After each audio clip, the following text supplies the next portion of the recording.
Hello, friends. Today's movie is going to be one of the most powerful and thought-provoking stories you will ever watch.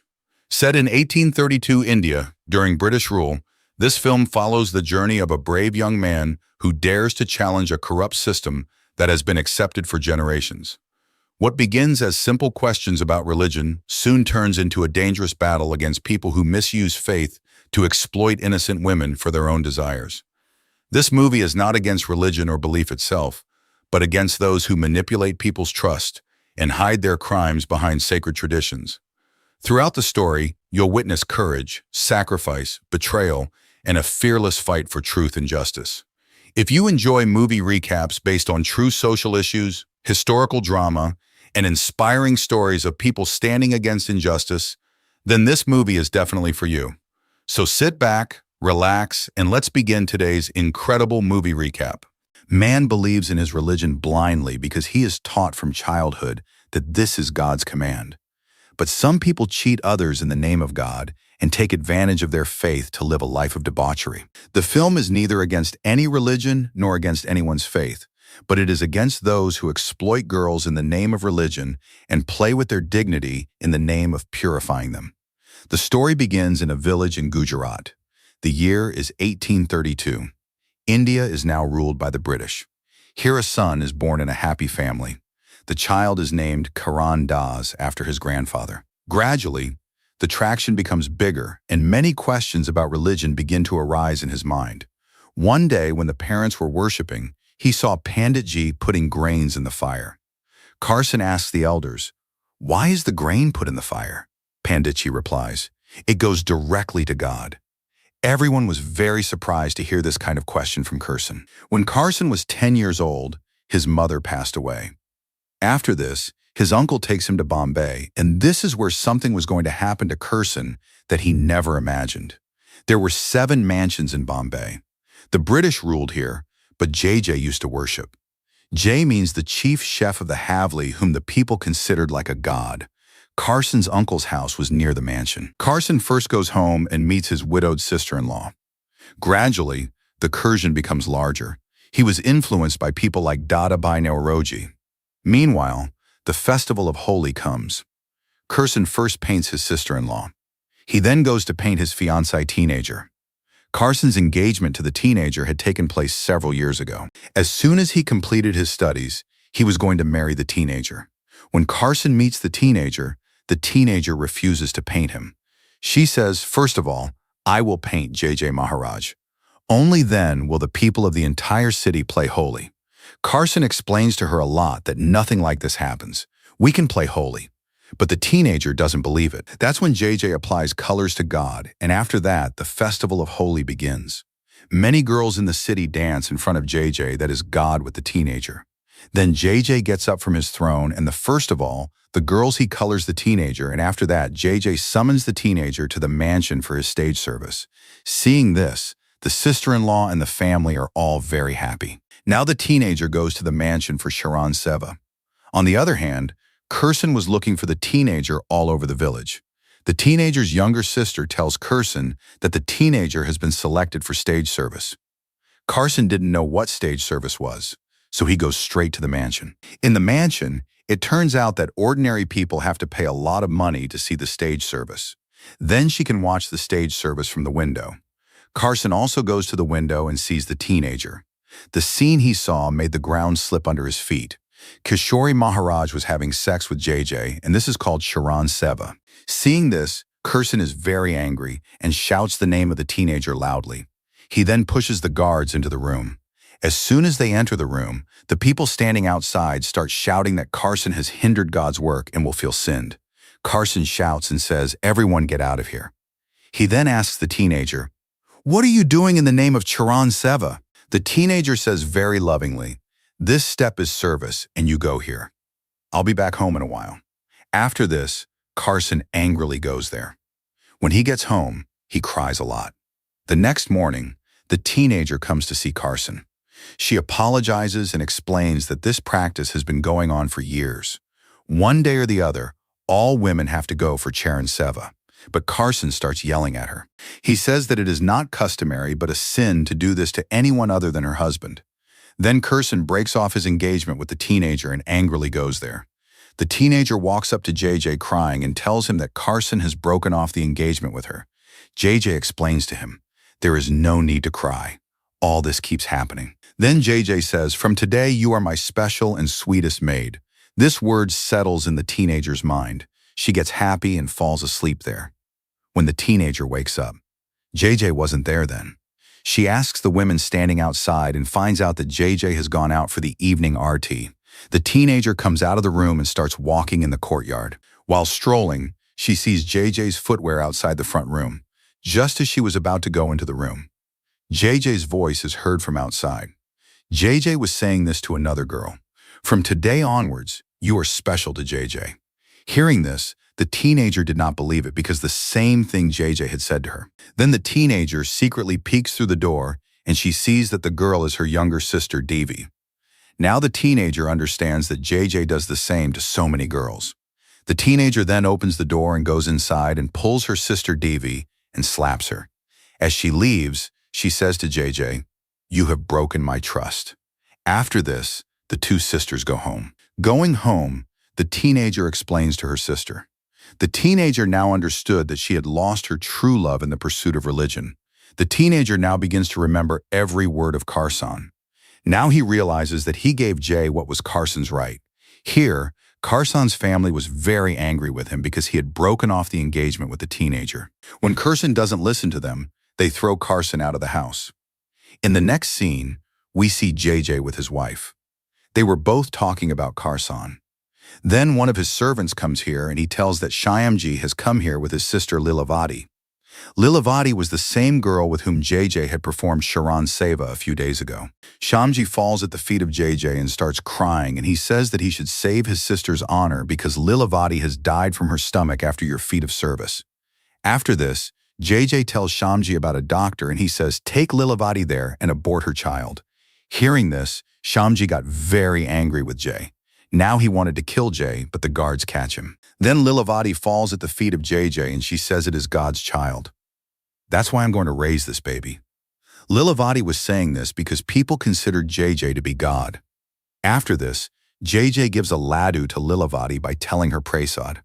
After this, both are thrown out of the mansion.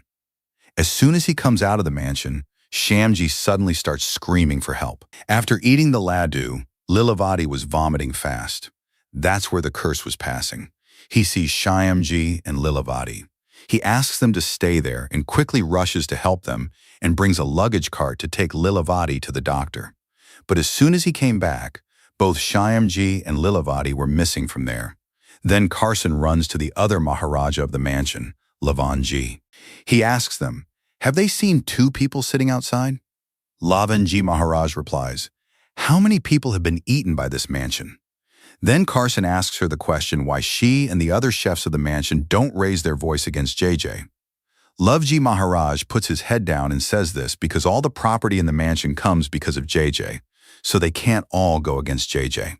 Hearing Lavji Maharaj's words, Karan Das gets sad. The next morning, Karsan Das goes to Naoroji Bai and tells him all about it. He says whatever is happening in the mansion has to be brought to the public. Naoroji Bai explains, "When Luvji Maharaj is not able to do anything while staying inside the mansion, then what can we do from outside? They treat Carson like a father. If he wants to make a change, he has to start with himself. That is, he should forgive the teenager and give him a chance to improve."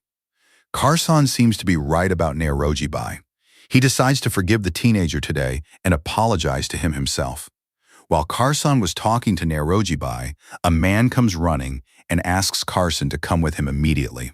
When Carson went and looked, the body of the teenager was lying there. The teenager had committed suicide by jumping into the well in remorse. After the teenager's death, Carson became very depressed. Just then, the teenager's sister, Devi, comes to Carson and gives the letter that the teenager gave to him before she died. In the letter, the teenager apologized to Carson for her mistake. At the same time, she writes that now Carson should start a war against Jay so that whatever happened to him does not happen to another woman. After reading the letter, Carson goes straight to JJ and he warns him that the fight has started and that he will bring his real face to the world. The very next day, Carson writes a letter to Noroji Bai and asks him to publish it in his newspaper. Noroji Bai refuses because the direct target in the letter was JJ. His newspaper was read by many Vaishnavites who would not be able to tolerate such a big charge against Maharaj. Both Seth Gokuldas and Soraji agreed with Noroji Bai. Then Carson thinks a lot and decides that he will now bring out his own magazine, which he names Satya Prakash. It gets night. The first issue of Satya Prakash was ready to be printed. Nanu Pai leaves in the car with all the copies. But on the way, JJ's men stop them and burn all the magazines. When Jay sees those magazines, he gets very angry, and he issues an order that from tomorrow the door of the mansion will be closed. Neither there will be artai in the next morning nor in the evening. Luv Ji Maharaj explains to JJ that the devotees will not eat even a morsel of food without having darshan of Mangal. But JJ laughs at his words because that is what he wanted the devotees to drag Karan Das here and apologize in front of JJ. The next morning, a sign is posted outside the mansion stating that the gates of the mansion will remain closed until Drag Das apologizes to Jay. All the devotees read the board and start shouting to Karan Das. But Kirsan had figured out a way to get out of this difficulty. He brings a picture of the Lord and puts it under the tree outside the mansion, and he explains to all the devotees that he should not let Jay take advantage of his hunger. God is the same inside the mansion and also in this picture. So today they will worship here and take food. Everyone seems to be right about Carson. After this, Lavanji Maharaj comes there and performs Mangal Arti in front of the picture. Now the traction had ruined JJ's whole game. In the next scene, we see a girl named Viraj who comes to work for Carson's magazine. Carson hires her. Here, JJ makes his new move and he calls Carson's father from Gujarat. He tells Carson's father to convince his son that something bad can happen. Carson's father goes to Carson and gives him a letter. In the letter, it was written that from today, he and Carson have no relationship, nor does he have any right to the property. The father thought that Carson would listen to this and obey him. But Carson doesn't agree. Carson's family was not with him, so Carson sits sadly on the bank of the river. Viraj comes to her and tries to make her laugh, and she also expresses her love to him here. But Carson refuses to marry her. Here the mansion was beginning to lack donations, so Jay is forced to open the door of the mansion as all the devotees started worshipping outside. JJ was very angry at Carson, so he files a defamation case of rupee 500 against Carson to take revenge. When Carson comes to know about this, he gets nervous because Carson neither had any witnesses nor rupee 0. Then Seth Gokuldas brings some people with him. They were all willing to testify against JJ because JJ had done the same thing to his sister and daughters that he had done to the teenager. Then Carson starts preparing to go to court. Just then, Gokul Das comes running and tells that JJ has threatened all the witnesses. It won't be good for them if they testify. Gokul Das and Carson were talking. Just then, a man comes running and asks Carson to walk outside. When Carson goes out, he sees their building of Truth Light burning fast. Carson immediately understands that this job belongs to Jay. Viraj, who is sitting next to him, gives him courage. Just then, a man arrives and tells Carson that JJ's wife has called him. When Carson visits JJ's wife, she tells him a house address. She says you will find your witnesses after you go there. Carson immediately goes to that address. Inside the house, Shyamji and his sister Lilavati are there. Carson was surprised to see them because that day Carson thought that Shyamji and Lilavati had died, but Jez's wife had called him in. Then he gave Lila ginger water and stopped vomiting with great difficulty. Shyam tells Carson that he and his sister will testify against JJ. Now Carson understands that JJ's wife herself wants him to fight the case against Jay. After this, Carson again gets Satya Prakash's building repaired and starts preparing to fight the case against JJ. Meanwhile, JJ also learns that Carson's witness is Lilavati. After this, JJ picks up Lilavati and gets her married to his servant overnight, so that it can be proved in court that the child is not of JJ but of his servant. Now the day has come to go to court. Thousands of JJ devotees stood outside the court and supported him, but Carson is not afraid of them. Carson's lawyer first calls JJ's personal doctor, Ram Krishna, to testify. Doctors say JJ has silver disease. This disease occurs when a man has sex with more than one woman. But JJ immediately turns his point around. He says that he had told the doctor that it was not the disease of silver but the disease of the moon, which is a disease of boils and pimples. Maybe there was a mistake in listening to the doctor. Now, JJ was sure that he would survive. But the doctor says that the court should call another doctor and get a medical checkup of JJ so that it is clear what disease JJ has. After this, JJ's servant is called for further testimony. When he is asked if Lilavati is his wife, he answers in the affirmative. He says Lilavati is his wife and the child in his womb is also his.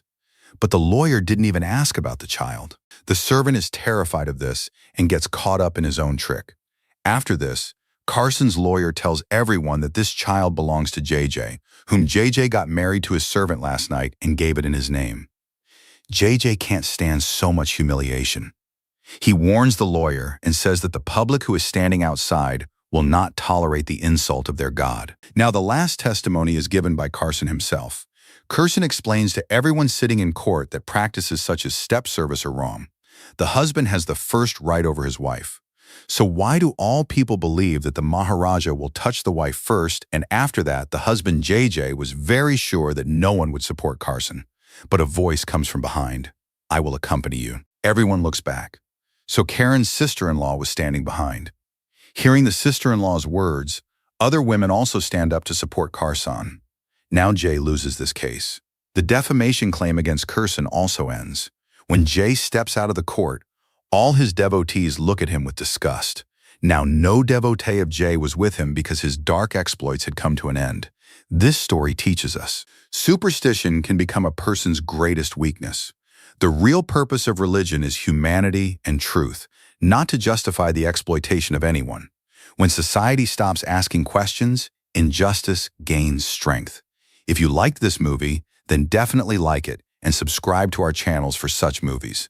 So, let's get our next video.